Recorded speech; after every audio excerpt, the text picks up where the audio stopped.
Ladies and gentlemen, welcome back to Small Kind Ding Repairs. I'm in the midst of filming a lot of repairs right now, but at the risk of confusing myself, we now have this board come in, which seems worthy of a video perhaps. So we have every beginner surfer's favorite board, the Modern, and we have a log with a mushed tail. So this board was not strapped to the owner's roof before he drove away from the beach, sending the board flying and hitting the road.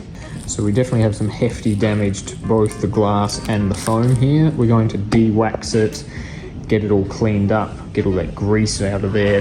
Then we'll cut the glass off and see what we're left with underneath.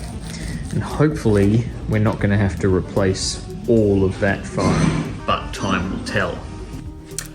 I feel like I've lost my way a little bit with this channel, and it just kind of dawned on me, maybe the last video I did where we spoke about localism and all that kind of stuff. And don't get me wrong, I'm not disappointed in the videos I've been making, but I think I've made a mistake with the channel, and that mistake being that I've kind of put more focus into the people, the viewers, the subscribers that have been around on the channel since the beginning, and I've paid little attention to the new subscribers of the channel. So to give you an example, I have a video, for instance, that is called something along the lines of the basics of poly resin or poly repairs on surfboards, and so when I make a video like this one, I kind of subconsciously make the assumption that all of my subscribers or viewers have seen that video on the basics of poly repairs or poly resin, and so I don't want to repeat myself in what I said in that video because that would be boring for the viewers and they'll be less likely to watch. But of course not all of my viewers and not all of my subscribers have seen all of my videos, so this assumption is wrong. Well, she's rooted. So when I said I'd take the glass off and hope that we don't lose too much foam, we have lost quite a bit of foam. So that is a full tail rebuild. Still quite weak and loose here, so that's going to get broken off. Basically just want to bring it back to foam with a bit of rigidity in it, a bit of strength, you know, because if it's fractured and cracked, then it's not going to be too useful in the surf. That's feeling better now. A little loose bit there. Hard to film and break foam at the same time. So while I could cut this to a nice square shape and replace the foam with an offcut from a blank or an old board, we're not going to, because it is only a Modern, made in Thailand, so it's probably not worth all that extra effort, and the only benefit we would get from using an offcut of foam from another PU board or blank would be the colour match. So I'm just going to fill this up, expand some foam in it, and then we'll shape it all. So there is some other damage on this board as well. This is the worst, but there are some scrapes and cracks on the rails, so we're going to have to see to them. But as a first step, we will just get this foam in place, start to rebuild that tail, and then all of the other repairs around the place will only need resin products, not foam. So then we can do them at the same time as we're doing this tail. There's probably a bunch of you watching this video right now thinking, what on earth is that brown stuff he is pouring into that hole in that board?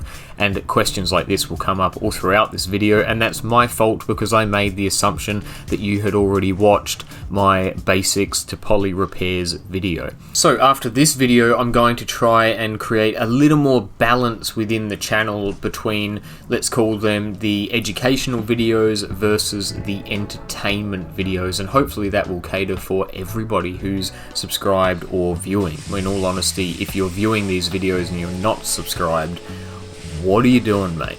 please touch my like thingy and share my shizzle and subscribe, damn it. So the next two videos that I do, I'm going to revisit the subjects of poly and epoxy, and we're going to do two videos, one on the basics of poly repairs and one on the basics of epoxy repairs. And although I do have two videos like that on my channel, they're really far back in the catalogue. I didn't have a good camera back then, or as good a camera as I have now. I didn't even own a microphone at all, I don't think, so the sound wasn't as good.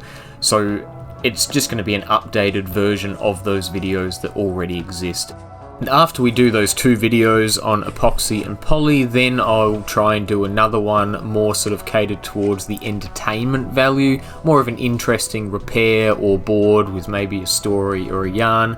And then after that one, we'll go back to the educational stuff. Maybe we'll revisit fin boxes or something along those lines, and sort of catch the catalogue up, modernize it a little bit, and just cater a little more towards you new subscribers who maybe are full of questions that I haven't answered for you yet.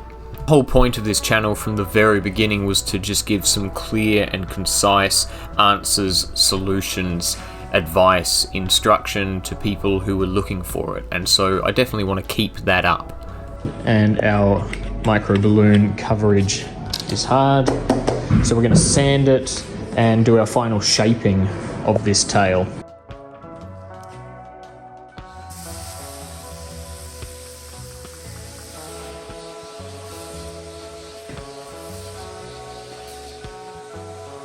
So we've never really covered this before, but when you're freehanding shapes like this, I always try to focus, if this is my orbital sander, I'm gonna put my pressure here on the existing portion of the board.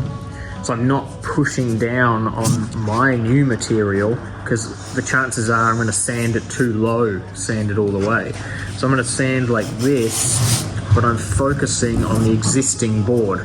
Because the plate of my sander is flat, if I'm sanding like this, it's just going to naturally bring this down to the same level as this. This is much harder than this, so it's going to sand at a much slower rate and allow this area to catch up. As always, I want to thank this absolute bunch of legends. These are the current members of the Small Kind Ding Repairs channel, and a special shout out to Drone Phobia or Kez, mate.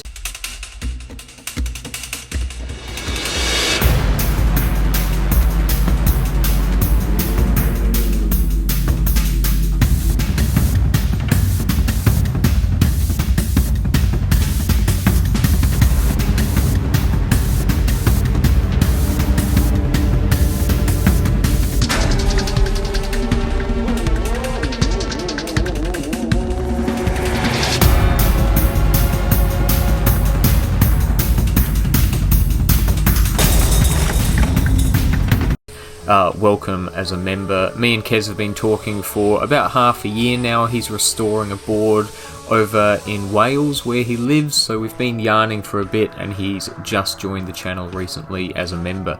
So thank you very much, man, it means a lot, and thank you to all of you, it means a lot.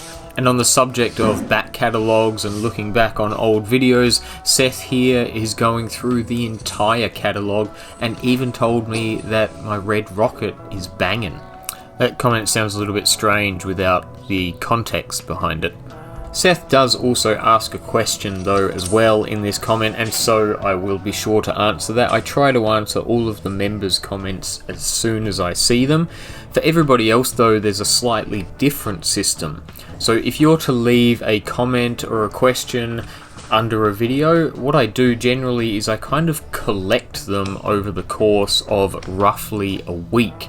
And then I do a live stream, and on that live stream I run through all of the questions and comments from the past week or so, and I answer them kind of in person, you know, so I can talk about the subject it is that you've asked about. I'll still write a written answer to your question, just in case you never see the live stream, but just know that if you've ever asked a question or left a comment on the channel, I have answered it on the live stream as well, and there is a catalogue of past live streams on the channel.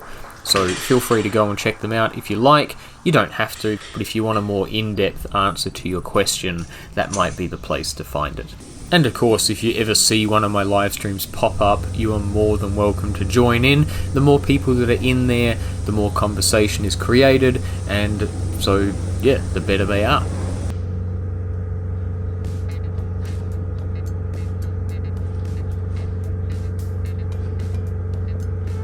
So if you're reasonably new, or maybe you're brand new to surfboard repairs or this channel in particular, and you don't know what the hell you're looking at on the screen, rest assured in the next video all will be explained. We will pick a board, one with some pretty basic repairs needed to it, and we'll kind of work our way through step by step. But of course, if you have any questions in regards to this particular job, if there's something you want to know the answer to, don't hesitate to ask in the comments below, and I will answer it. I'll answer it both in the live stream, and I'll also answer it via written comment as well, in case you missed the live stream or don't get a chance to go back and have a look at it.